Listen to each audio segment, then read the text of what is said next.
Hey guys, it's Kat and I'm back today for my first video of the year. Happy 2022, woohoo! Hopefully everyone's having a great new year. COVID is going rampant again, which, you know, sucks, and it's very hot here and I'm dying, but I really want to conclude my empties. So this is my 5th empties video from 2021. So even though it's 2022, these are all the products that I used up in 2021. And I'm going to go through the products that I used up and then also conclude how many products I used up in total this year.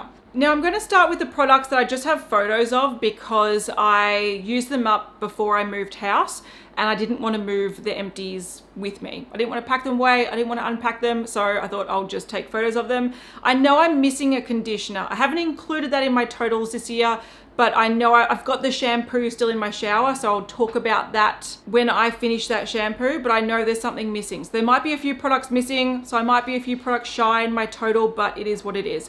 First thing I want to mention is Inglot Duraline. I love this product. I did buy a backup because I have to have this in my collection at all times. If you're not familiar with what Duraline is, it's like a wondrous product that everyone should have in their collection. It's essentially like a little bottle of oil. I think it's oil. And you use it to rehydrate things. So if you've got a brow pomade or a gel eyeliner that's gone hard, you just drop a few drops of this in and it will rehydrate it and you can sort of use it again. So I use this on all my gel eyeliners, my brow pomades, all that kind of stuff. It's also really good at it being a mixing medium for pigments. So if you have like a glitter or a loose sparkly pigment and you want to apply that like a sort of like a paint on the eye, you can mix it with that. It makes it sort of like waterproof and it sticks on the eye really well. So Inglot Duraline for me is a must-have. This little tiny bottle, which I can show you one because I've got it back up. This tiny bottle probably took me about 5 years to use up. So you only really need to use it when necessary and only a couple of drops at a time. But yeah, as soon as mine was starting to finish up, I went into Maya and I bought this one. It's about $30 in Australia. I think 5 years ago when I bought my last one, it was like $15, but it's worth the $30. It saves so many makeup products. And when you think something has dried out and it's no longer usable, this will make it usable. This refreshes Colourpop Super Shock shadows that are notorious for drying out pretty fast. So this is a really good way to get more longevity out of your makeup. So I never worry about sort of pomades or gel products drying out because I know that this fixes it. The only thing I wouldn't use this on would be maybe like face products. So if you've got like a cream blush, I probably wouldn't use this on because I feel like it would make it too sort of thick and pigmented. I feel like it would change the consistency a little bit. So I probably wouldn't use this on face products, but you can probably use it on lipsticks. You can probably use it on heaps of different things. So I love this. I have repurchased it, as you can see, and I can't rave about it more. So I did use up one of those. All right, I used up the Uemura Skin Purifier. This is the cleansing oil, and this is in the Botanic oil type. It's their newest version. This was supposed to have yuzu in it, and I was like, I'm so excited for this. I'll buy a small one, which is what this is, and also a large one, and it will smell like yuzu, and yuzu is one of my favorite scents in the whole entire world, and I will love it because it's my favorite cleansing oil. I've been using it for going on 10 years, if not longer, and this is going to be my new favorite thing. It doesn't smell like yuzu. It smells like, it smells herbal. It smells like lavenderish, which I don't like. So the cleansing oil is fine. I love their formula of cleansing oil, but this is not my favorite one. So I was quite disappointed in what I was expecting versus what I got. Like I said, I do still have a big one of these in my stash, so it'll still keep coming up and it's totally fine. It's just not my favorite scent. I was expecting more. I also used up the Ultra Glossy Lip from Colourpop. Now I had this in a project pan. It was like a clear lip gloss with like quite large chunks of glitter, which I didn't love, but I like the gloss. I love Colourpop Ultra Glossy Lip Formula. I think that's like the cheapest but best lip gloss that you can probably find on the market that I've discovered anyway. So I won't repurchase this shade, but I am wearing an ultra glossy lip as we speak. So obviously I have more of them. I've added a new one in my project pan, so we'll see an empty of that hopefully soon. But yeah, love the formula, but I didn't particularly love the glitter in that shade. I also used up the Lanolips Tinted Lip Balm. This was a mini like deluxe sample, and I think the shade was something nude. I'll have to put the shades in the description box because I can look them up. I just don't remember them right now. That was a really nice lip balm. It was easy to use, nice and buttery, not too sticky. The color was really, really beautiful. So that was really easy to use. And that would be something I would repurchase down the track in the full size. I just don't need them right now, if that makes sense. I also used up the Sally Hansen Hard as Nails Vitamin Strength Serum.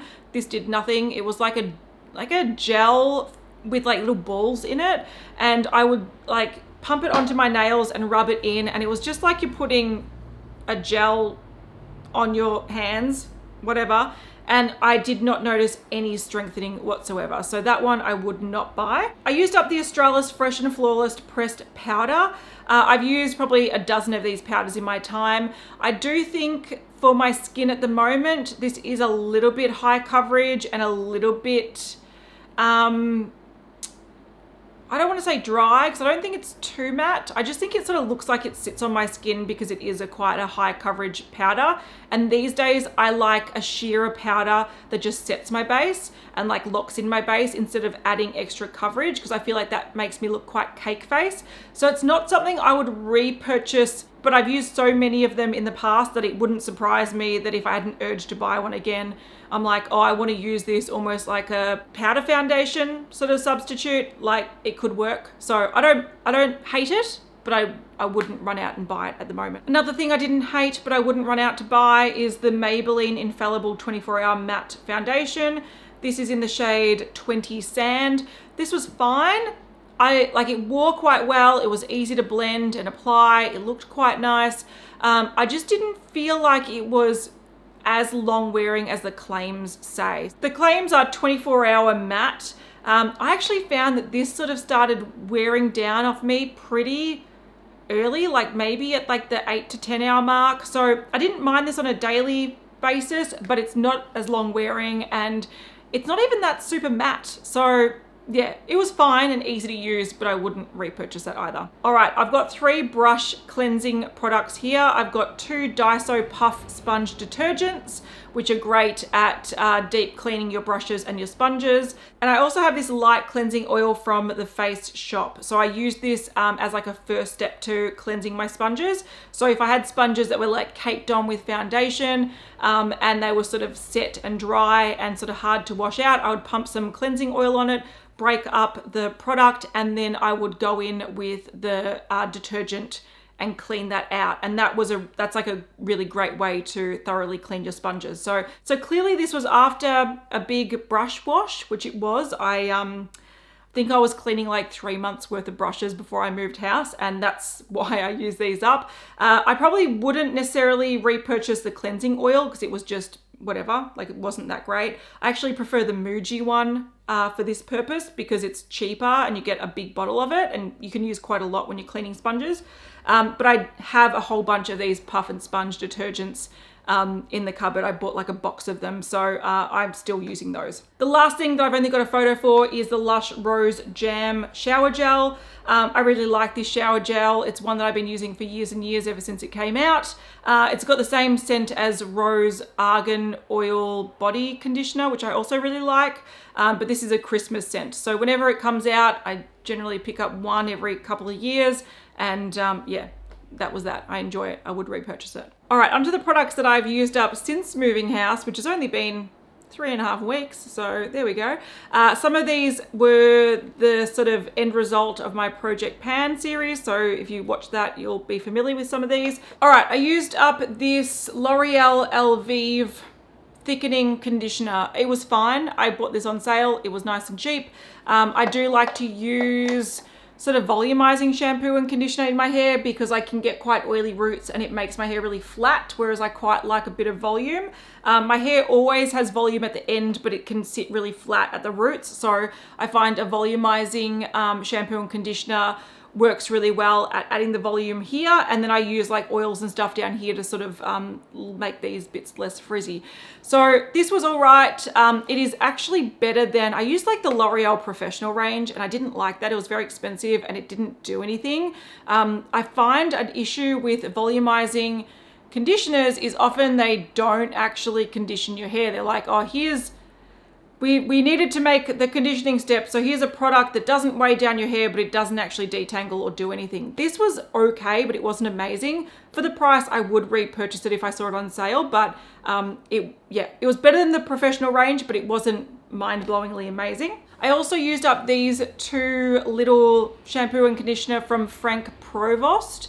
It's the Keratin Miracle shampoo and conditioner, so they're for repair and strengthening for damaged and brittle hair.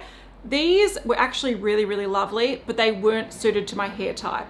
So these were very, very nourishing and thick, and they'd make your hair feel like silky and beautiful and lush, but that meant that my hair gets greasy pretty quickly. So I respect these because they were beautiful feeling, but they weren't great for my hair type. So if you've got dry hair, damaged hair, these are really, really lovely. You'll feel like your hair is silky and smooth and you just want to be like touching your hair. It's amazing. But it was a bit heavy for my hair type. So yeah, respect these, but not for me. I also used up some shampoo and conditioner samples from Davines. I've got a few more of these that I'll work through in my sample Project Pan sort of series. And these are the Minu shampoo and conditioners. So they're illuminating. These were quite nice, no complaints. I don't think they're my favorite from the Davines range, but they were quite nice, so used up those. Used up Fake Tan. So this is a Gradual Tanner from Saint Tropez. It's got a watermelon scent, and I quite liked this. I thought this was a really nice effect on the body. It didn't look too artificial, but it is quite subtle.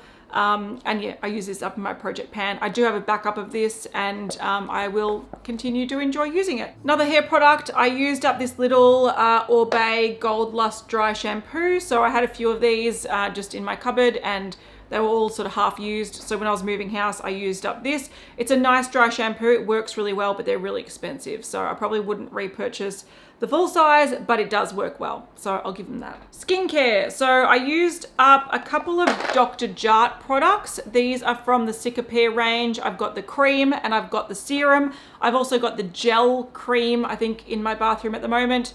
So this range is for sensitive skin. It's supposed to not irritate the skin, calm it down. I didn't see any great results from this range, so I'm trying to use it up and move on. But it didn't irritate my skin, it just didn't really do much. So there's that.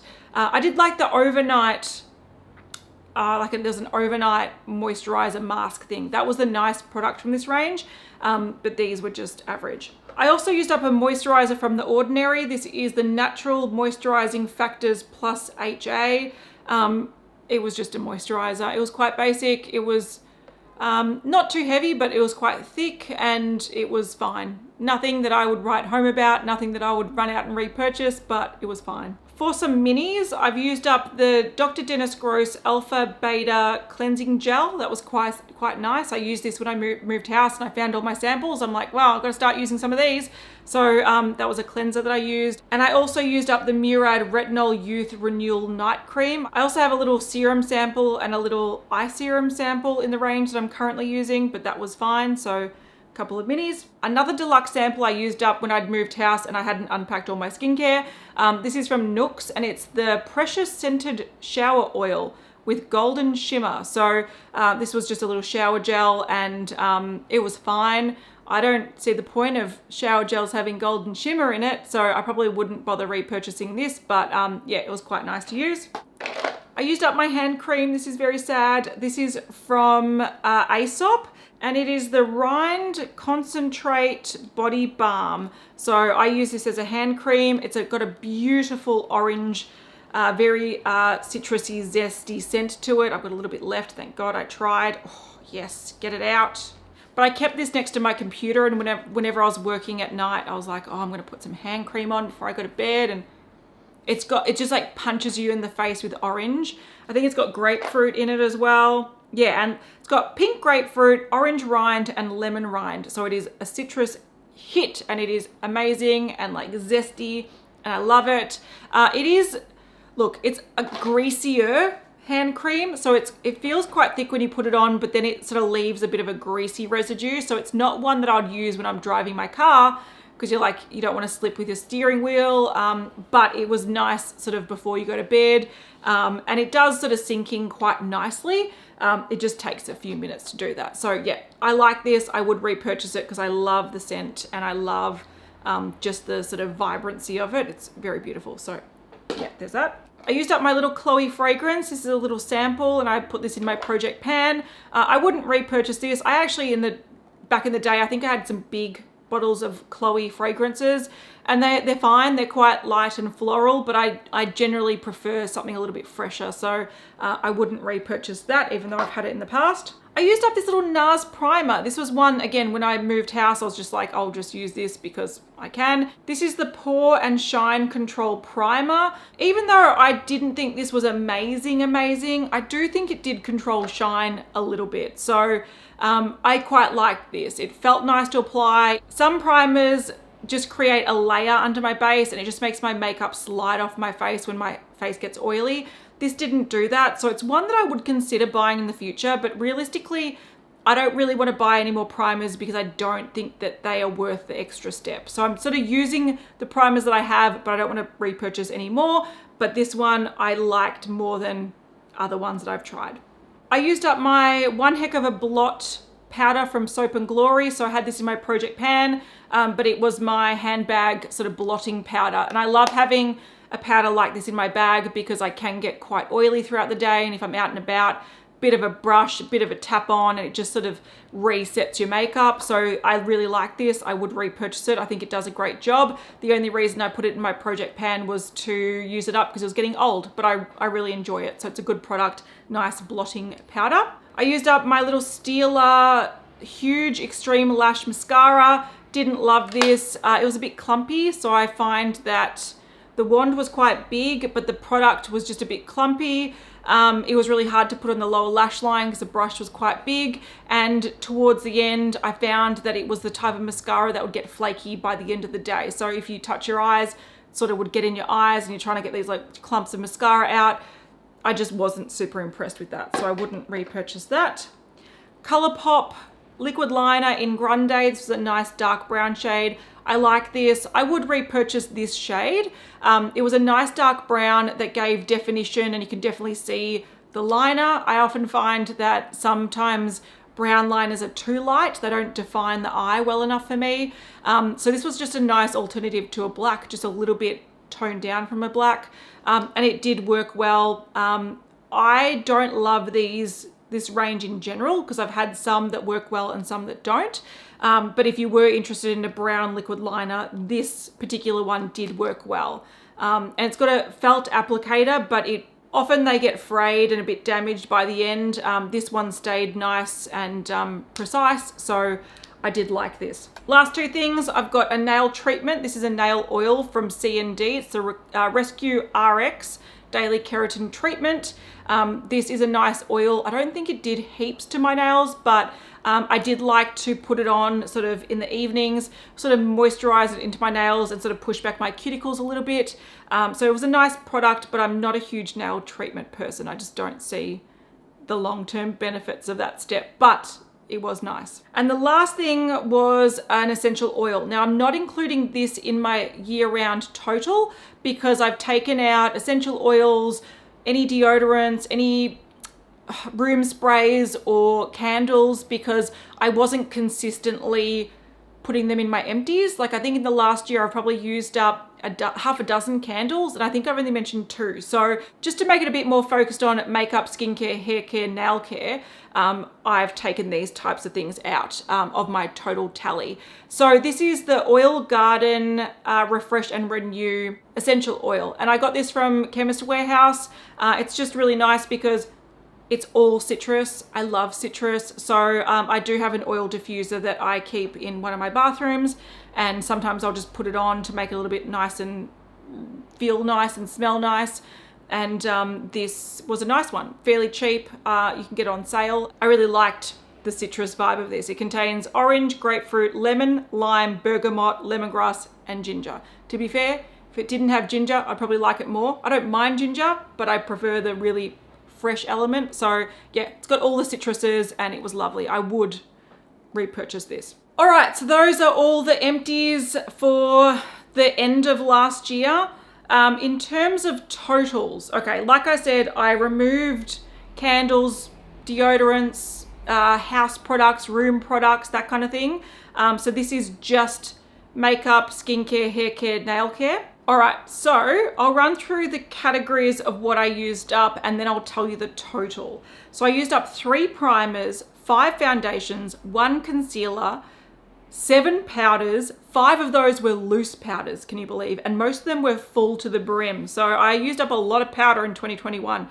I used up 1 bronzer, 1 blush. Now, I put in brackets, this is sort of like a technicality. This was from the first empties of 2021, and it included some of the things that I'd finished in my project pan the year before. So I said 1 blush, but technically it was 5 blushes in a 10 pan blush palette. Now I only counted that as 1 product because it was 1 palette, but also because I'd technically used it up in 2020. So I've sort of just said 1 blush, but it was 5. I used up 1 eyeshadow, which was a Super Shock shadow from Colourpop. I used up 1 eyeshadow stick, which I think was a Laura Mercier stick. I used up 1 mixing medium, which was the Inglot Duraline that I just talked about. 6 eyeliners. 1 of them was a gel, 1 of them was a liquid liner, and 4 of them were pencils. I used up 5 mascaras. 1 of them was a mini, which was that Stila one that I mentioned. I used 3 brow pencils, 1 brow gel, 7 lip balms, including 1 mini, 1 lipstick, which I can't believe I used up 1 lipstick at all because I was doing my Project Apocalypse all year. But this was actually the Revlon HD gel lip color. So it was like a tinted balm sort of lipstick. So it wasn't like a bright red lipstick. It was like a nude sort of tinted balm lipstick kind of vibe. I used up 2 finishing sprays, 5 hand creams, 3 foot creams, 6 cleansers, including that mini, 4 micellar waters, including a mini, 4 cleansing oils, 13 moisturizers, 5 of them were minis, 1 face oil, 11 serums, which is crazy, 1 eye cream, 4 exfoliants, 5 sunscreen or SPF products, 8 shower gels, including 1 mini, 6 body lotions, body butters, body serums, I lumped them all together, 3 body oils, 2 self tanners, 11 mini perfumes, no large perfumes, just minis, 4 shampoos, including 2 minis, 5 conditioners, including 2 minis, 4 dry shampoos, including 1 mini, 1 hair oil, 1 hair color, which was like a tint, 2 nail polish minis, 2 nail treatments, 5 brush cleaners, and 7 sheet masks. Now the sheet masks were just the ones that I talked about in my empties in the past 4 videos in this series. I know I used up a lot more, but I don't think I kept a lot of them to talk about. So I just mentioned that as 7 because that's what I documented, but I know there was definitely more. So in total, out of all those things I mentioned, that is 167 products I've used up this year. So that is a lot. I think 68 of them were in my project pan or from my project pan, but like 100 of them were just everyday empties. So yeah, I love to use up products. I find it often as satisfying, or if not more satisfying, as buying something new. I really like seeing the stuff that I've bought actually go to use. So even though I don't think I will probably beat that this year, I'm definitely gonna keep doing my empties series, and I'll also do my intro to my project pan. So that will be coming up next. So thank you to everyone who's been watching my channel in 2021. I hope you have a fantastic 2022, and I'll be around. I'll be posting stuff. I'll be here. So if you want to have a chat in the comments, I'll be down there. So I'll see you guys in the next one. Bye.